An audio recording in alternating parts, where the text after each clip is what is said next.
어느 해질녘 공원 벤치에 앉아 한 노신사와 젊은 청년의 대화를 우연히 듣게 되었다. 청년은 자신의 직장 생활이 얼마나 고단한지, 미래가 얼마나 불투명한지 토로하고 있었다. 노신사는 이따금 고개를 끄덕였지만 입을 열지는 않았다. 나는 당연히 그가 인생의 선배로서 나 때는 말이야 로 시작하는 파란만장한 무용담이나 그 정도 고생은 아무것도 아니야 라는 식의 훈수를 두리라 예상했다. 하지만 대화가 끝날 때까지 그는 단 한마디의 조언도 건네지 않았다. 헤어질 무렵 청년은 노신사의 손등 위에 자기 손을 겹치며 말했다. 선생님과 이야기하면 늘 마음이 풀려요. 제 말을 끝까지 들어주셔서 감사합니다. 그 장면은 내게 묵직한 질문 하나를 던졌다. 우리는 왜 그토록 타인에게 내 경험을 주입하고 싶어 한다라는가? 나이가 든다는 것은 어쩌면 세상에 대해 할 말이 많아지는 과정이 아니라 세상에 말을 담을 수 있는 그릇이 넓어지는 과정이어야 하지 않을까? 흔히들 지혜라는 단어를 많은 정보를 알고 있거나 정답을 제시하는 능력과 혼동하곤 한다. 그러나 진정한 지혜는 내가 아는 것이 상대에게는 아무런 소용이 없을 수도 있다는 사실을 인정하는 겸손에서 시작된다는 것을 깨달았다. 세월의 풍파를 견뎌온 이들의 이야기는 분명 가치가 있다. 하지만 그것이 상대의 질문 없이 먼저 쏟아질 때 그것은 향기로운 술이 아니라 상대를 질식시키는 먼지가 된다. 말을 아끼는 것은 단순히 입을 닫는 행위가 아니다.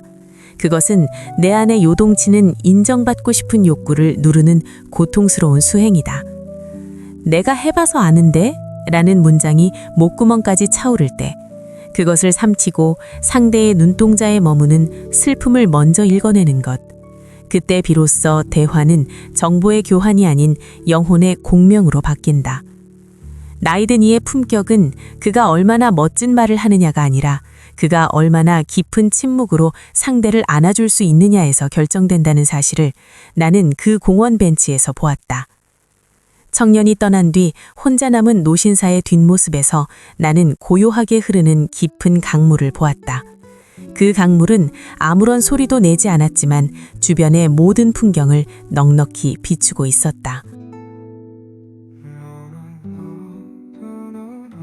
오랫동안 알고 지낸 한 여성이 있었다. 그녀는 평생을 자식 뒷바라지에 헌신했고 자식들이 성공하여 가정을 꾸린 것을 자신의 유일한 훈장으로 여겼다. 그러나 환갑을 넘긴 어느 날 그녀는 지독한 우울에 빠졌다. 주말마다 찾아오던 자식들의 발길이 뜸해지고 전화기 너머 목소리에서 미세한 귀찮음이 느껴지기 시작했기 때문이다. 그녀는 내게 물었다. 내가 어떻게 키웠는데 어떻게 이럴 수 있나요? 그녀의 눈물 섞인 질문을 들으며 나는 의존이라는 단어의 서늘한 뒷면을 생각했다. 우리는 흔히 부모가 자식을 돌보는 것을 무조건적인 사랑이라 부르지만 그 사랑의 이면에 나중에 네가 나를 돌봐야 한다는 무의식적인 보상 심리가 깔려있지는 않았는지 돌아보게 된다. 경제적인 의존뿐만 아니라 정서적인 의존 또한 상대에게는 감당하기 힘든 무게가 된다. 진정으로 대접받는 어른은 자식의 삶에 무거운 닻을 내리지 않는다. 오히려 자식이 언제든 항해를 떠날 수 있도록 밧줄을 느슨하게 풀어주는 이들이다. 경제적 자립은 그 시작에 불과하다. 더 중요한 것은 정서적 자립이다. 자식의 안부 전화 한 통에 내 하루의 기분이 결정된다면 그것은 이미 내 삶의 주권을 타인에게 양도한 것이나 다름없다. 숲의 거목들을 본 적이 있는가? 큰 나무는 작은 나무들이 자랄 수 있도록 그늘을 내어주지만 결코 작은 나무의 성장을 방해하지 않는다. 거목이 아름다운 이유는 스스로 깊게 뿌리를 내리고 홀로 서 있기 때문이다. 아이들은 내 소유가 아니라 잠시 내 곁을 스쳐 지나가는 귀한 손님이었다. 그녀는 긴 방황 끝에 그렇게 말했다. 그리고는 오래전 접어두었던 서예를 다시 시작했다. 자식에게 쏟던 에너지를 자신에게로 돌리자 오히려 자식들이 먼저 그녀의 일상을 궁금해하며 다가오기 시작했다. 누군가에게 대접받으려 애쓰는 마음을 내려놓고 스스로를 대접하기 시작할 때 비로소 타인과의 관계에도 건강한 거리와 품위가 생긴다는 것을 나는 그녀의 맑아진 눈빛을 보며 깨달았다. 입은 닫고 지갑은 열어라. 노년의 처세술로 흔히 회자되는 이 말은 언뜻 보면 서글프게 들리기도 한다. 돈으로 대접을 사라는 뜻처럼 느껴지기 때문이다. 하지만 이 투박한 경구 속에는 인간관계의 본질을 꿰뚫는 날카로운 통찰이 담겨 있다. 한 모임에서 은퇴한 지 꽤 된 두 노인이 보여준 상반된 모습이 기억에 남는다. 한 분은 모임 내내 과거의 직위와 권위를 내세우며 대접받기를 원했고, 계산서가 나올 때쯤이면 교묘하게 시선을 피했다. 다른 한 분은 구석에서 묵묵히 이야기를 듣다가 모임이 끝날 무렵 조용히 카운터로 가서 결제를 마쳤다. 사람들의 마음이 어디로 향했는지는 굳이 설명할 필요가 없을 것이다. 돈을 쓴다는 것은 단순히 물질을 건네는 행위가 아니다.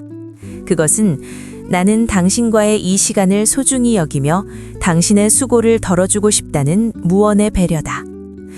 특히 젊은 세대와 함께하는 자리에서 어른이 지갑을 여는 행위는 치열한 생존 경쟁 속에 놓인 그들의 고단함을 위로하는 가장 구체적인 방식이 된다.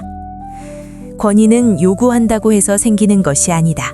그것은 타인을 위해 기꺼이 손해를 감수하는 태도에서 자연스럽게 배어나오는 향기다. 내가 이만큼 해주었으니 너도 이만큼 해야 한다.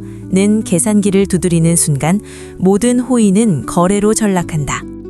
대가를 바라지 않고 베푸는 작은 친절들이 모여 그 사람의 격을 만든다. 돈이 많고 적음의 문제가 아니다. 10,000원짜리 한 장을 쓰더라도 상대방이 미안해하지 않게, 그 마음이 다치지 않게 건네는 기술이 필요하다. 그것은 삶의 고통을 이미 겪어본 사람만이 가질 수 있는 넉넉함이다. 나이가 든다는 것은 가진 것을 하나둘씩 비워내는 과정이다. 소나귀에 꽉 쥐고 있던 집착들을 내려놓고 그 빈자리에 타인을 위한 작은 자리를 마련하는 것. 지갑을 여는 그 짧은 순간에 담긴 온기가 100마디 말보다 더 깊게 사람의 마음을 파고든다는 것을 나는 오래된 식당의 빛바랜 계산대 앞에서 배웠다. 은퇴 후 가장 무서운 적은 질병이나 빈곤보다 무료함과 무용지물이라는 느낌이다. 평생을 사회적 역할로 자신을 정의해온 사람들에게 명함이 사라진 삶은 곧 존재의 소멸처럼 느껴지기도 한다. 그러나 진정으로 기품 있는 노년을 보내는 이들은 자신만의 전문적인 영역을 가진 사람들이다. 여기서 말하는 전문성이란 반드시 돈이 되거나 사회적 명성을 얻는 일을 의미하지 않는다. 그것은 뜨개질일 수도 있고 목공일 수도 있으며 이름 모를 들꽃에 이름을 외우는 일이나 매일 아침 정성껏 일기를 쓰는 일일 수도 있다.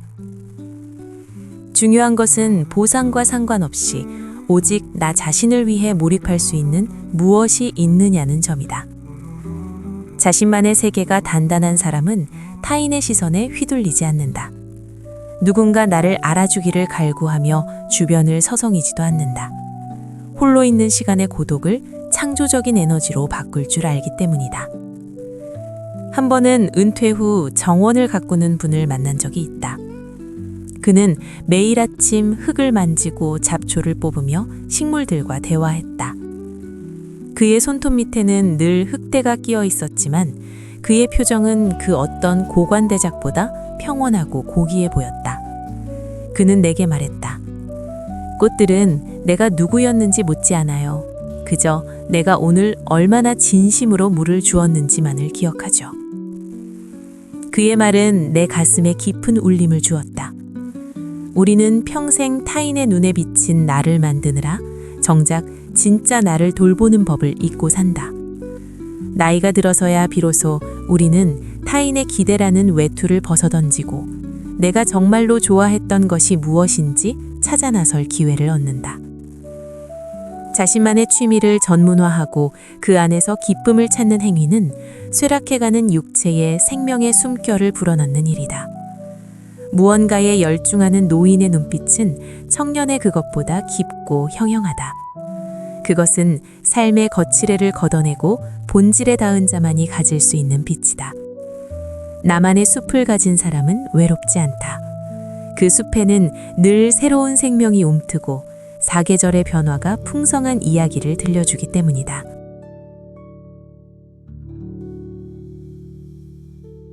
삶의 마지막 페이지에 가까워질수록 우리는 남기는 것에 집착하게 된다. 재산을 누구에게 줄 것인지, 내 이름이 어떻게 기억될 것인지 고민한다.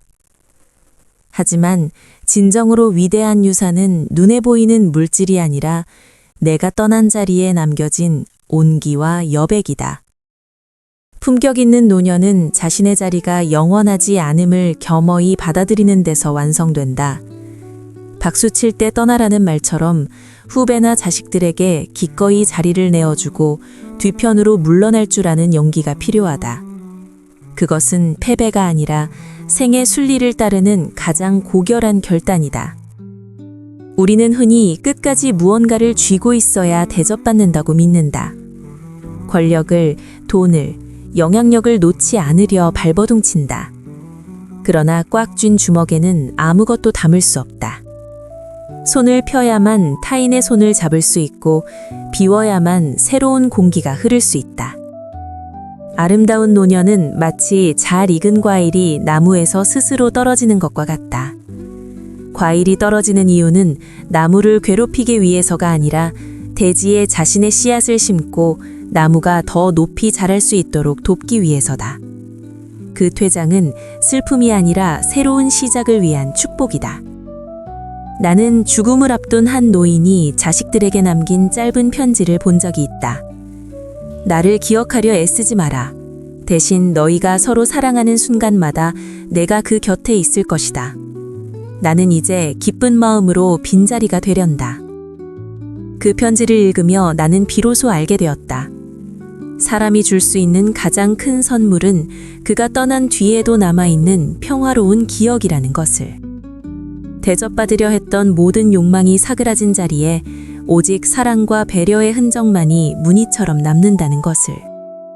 인생이라는 긴 수업을 마치고 교문을 나설 때 내가 남길 뒷모습은 과연 어떤 빛깔일까?